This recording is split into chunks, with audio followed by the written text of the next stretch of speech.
13 NFL seasons. He was a 4-time Pro Bowler, a #1 pick, a comeback player of the year. Still holds the record for most career rushing yards by a quarterback, well over 6,000. He's my friend Michael Vick, FS1 NFL analyst, joining here. The Herd on a Monday. By the way, 30 minutes, we're calling right, we're calling wrong. All right, let's talk about Jason Garrett. So you're watching that game, and they decide not to go for it. I would imagine you're an offensive guy. Fans and offensive guys always want to go for it. Yeah, absolutely. So what would you have said to Jason Garrett if he asked you? What in that Let's go for it. Why? I mean, at this moment in time of the season, they desperately need a win. You don't want to be laying in your bed at night saying, I wish we would have went for it on 4th down. You punt it.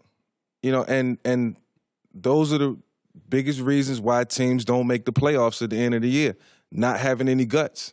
You got to have some guts in this league. I mean, this is a league where you have to try hard, where you don't just hope and wish and pray that things are going to happen, because it'll come back and bite you in the end. And this could be a loss that could potentially hurt them down the road. So you think that short flight from Houston to Dallas home, it was a rough one. It was a rough one. Have you ever lost a game and you're on the flight home and you felt like it changed the season? Yeah, I mean, multiple times and on too many occasions, but I can never recall a 4th and 1 where we was on the plus side of the field and we had an opportunity to at least go for it and not have to deal with the regret. I'd rather put the team in a position where we say, okay, we tried. Because most athletes, I think most athletes have all dealt with failure. I mean, listen, in baseball, you only bat .250, so you're striking out all the time. I think where you lose professional athletes is they don't think you trust them. Yeah.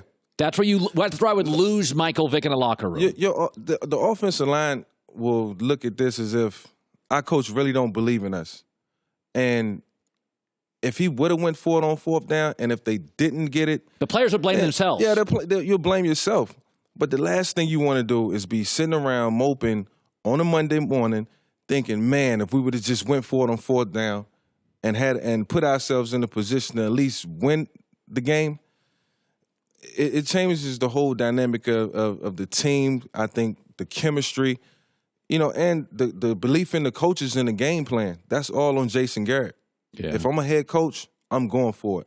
And I'm going to tell my guys I went for it because I believed in it. Do coaches tell you before games, okay, we're going into this game plan, situationally, we're going to go for it a lot? Do you have a sense going into games of the games in which you played where there were lots of risks? Were you talking about it all week? No.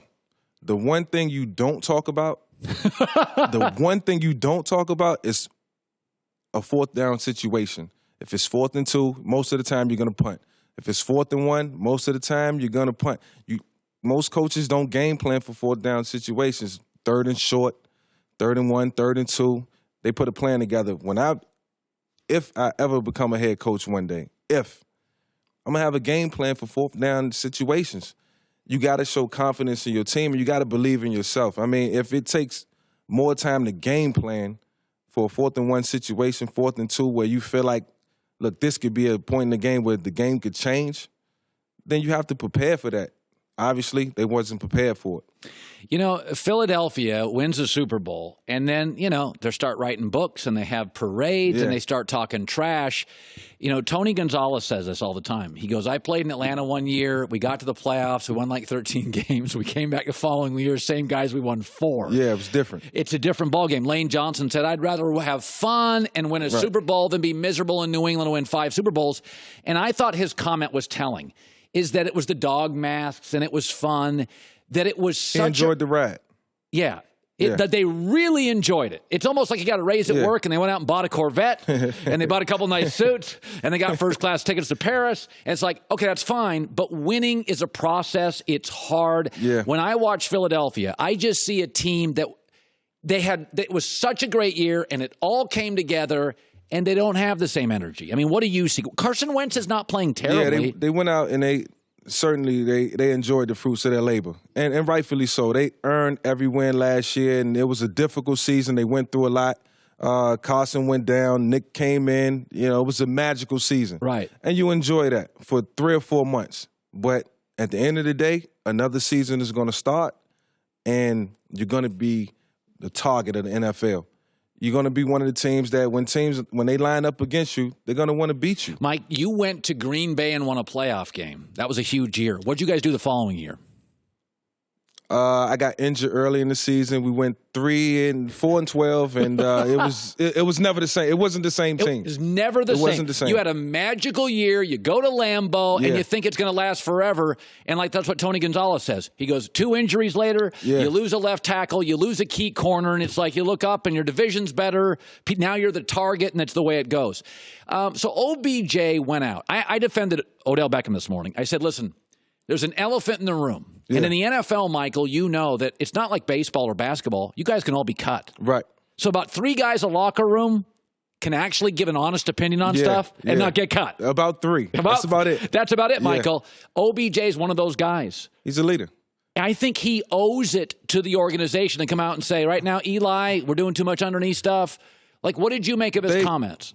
Odell just got paid. He's a respected guy amongst his peers in the locker room. And he has a right to voice his opinion. And even though Eli is an older veteran and those shots were taken more so at Eli, he can do that. You know, he's the guy that Eli counts on and vice versa. So you can voice your opinion and say, yeah, we have to play with more heart. We have to be more aggressive. That's almost a cry for help. And it's nothing wrong with that. If one of my receivers ever did that, I would listen. And for the most part yesterday, I think they did. I think the game plan was better. I thought Eli made some mistakes in he had one bad pick. Yeah, one bad interception where he threw it to the safety practically. And but OBJ wasn't wrong. I applaud him for that. I look at that as a step in his growth.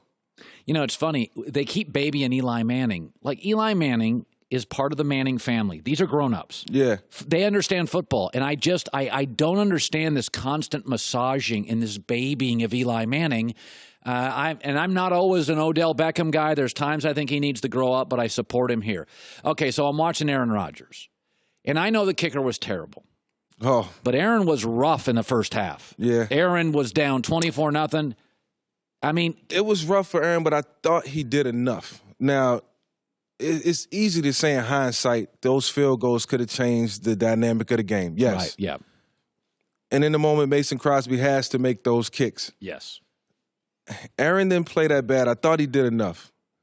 But it just goes to show that in the NFL, it's the total team game. Aaron Rodgers could have had a stellar performance where his numbers were through the roof, and Mason could have still went down and missed those kicks. And they still lose the game, and we still say, what could Aaron Rodgers have done better? And that's the unfortunate part about playing the quarterback position. Think about playing in the National Football League or any team sport. Did you ever have a terrible game and win? Yeah, I had some ugly wins. Ugly wins that was better than pretty losses. Did you ever have a great day and you lost? Yes. A game against the New Orleans Saints that I can remember in 2006 where I rushed for 175 yards and passed for 190 yards and did everything I could do to win a game and put my team in position to win. And we still lost, and it was because of the defense. They wasn't able to stop Drew Brees. Yeah. And just part of it. Ironically, yesterday on our show, we was talking about guys flicking the bird. I flicked the bird up into the crowd. And I was, it was because I was emotionally upset and distraught. And I put so much heart and soul into the game and the way I play. And I wanted my teammates to be the same way. But everybody's not the same. Yeah. Michael Vick, good seeing you on a Monday. 4-time Pro Bowler, 13 NFL seasons. Good seeing you, bud. Good seeing you, too. Hi, everybody. Thanks for watching. Subscribe here to get the latest from the show. Also, be sure to check out more of the best clips from The Herd or go watch a few segments from other shows on FS1.